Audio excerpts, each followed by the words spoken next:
வணக்கம் இந்தியா. ஏன் ID stocks எல்லாம் விழுது அப்படிங்கிறது எல்லாருக்கும் ஒரு பெரிய கேள்விக்குறியாக இருக்கிறது. அதாவது 30 ஜனவரியிலேருந்து பார்த்தோம்னா 13 ஜனவரி வரலையும் ஐடி இண்டெக்ஸ் வந்து கிட்டத்தட்ட 14% மேலே விழுந்திருக்கு. ஜஸ்ட் 2 வாரத்தில். இது வந்து நாட் ஏ ரொட்டீன் புல் பேக்னு சொல்ல முடியாதுங்க. ஏன்னா குளோபல் டெக்னாலஜி ஸ்டாக்ஸ்லாம் பார்த்தோம்னா நல்லாவே கரெக்ட் ஆயிருக்கு. அந்த ஸ்பீடு, டெப்த்து, பிரெத் இதெல்லாம் பார்க்கும்பொழுது இந்தியன் ஐடி ஸ்டாக்ஸில் ஒரு அந்த செக்டாரே வந்து ரீஅசஸ் ஆகிற மாதிரி இருக்கு. So long term earnings, durability, அதை வந்து நியர் டேர்ம் குரோத்தை விட அதுதான் வந்து இப்போ எல்லாருமே பார்க்குறாங்க. அதை பற்றி என்னன்னு பார்ப்போம். மெயினாக global risk plus US tech weakness, இது ரெண்டும் தான் ஒரு முக்கிய காரணம்னு சொல்லலாம். ஸோ அது மாதிரி ரேட் கட் எக்ஸ்பெக்டேஷன் யூஎஸ்ல தள்ளி போட்டது. க்ரோத் ஸ்டாக்ஸ் வந்து வேல்யூவேஷன் கம்ப்ரெஷனை தான் முக்கியமாக எல்லாருமே பார்க்குறாங்க. செகண்ட் லேயரில் பார்த்தோம்னா இந்த வேல்யூவேஷன் சொன்னேன் இல்லையா, அதில் வந்து ஒரு லிட்டில் குஷன் இருக்குது நம்மளை பொறுத்தவரையிலையும். ஐடி ஸ்டாக்ஸ் வந்து சீப்பு கிடையாதுங்க.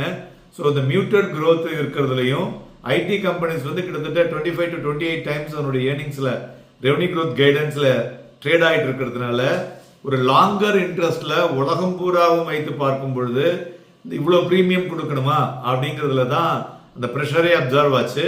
ஸோ மேலும் அந்த ஏஐனுடைய ஆங்ஸைட்டி எல்லாருக்கும் வந்து அது என்ன பண்ணும் அப்படிங்கிறதுல பார்க்கும் பொழுது இதில் வந்து சில பேருக்கு தான் வந்து அதில் வந்து ப்ராஜெக்ட் கிடைக்கக்கூடிய வாய்ப்புகள் இருக்கும்.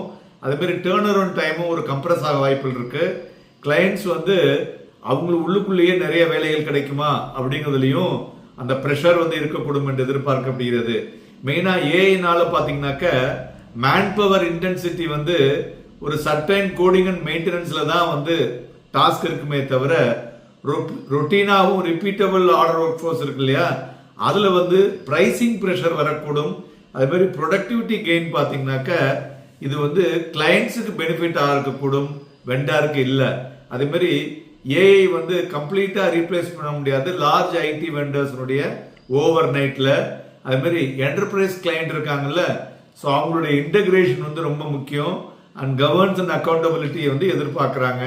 இது வந்து ஏஐ வந்து பார்த்தோம்னா இந்த ஓவராலாக பார்த்தோம்னு பார்த்தீங்கன்னு வச்சுங்களேன், இது வந்து ஒரு ஐடி சர்வீசஸ் ஃபார்மில் நிறைய ஆர்என்டியை வந்து அவங்க பண்ணி அதன் மூலியமாக அப்ளிகேஷன் டூல்ஸை வந்து எதிர்பார்க்குறாங்க.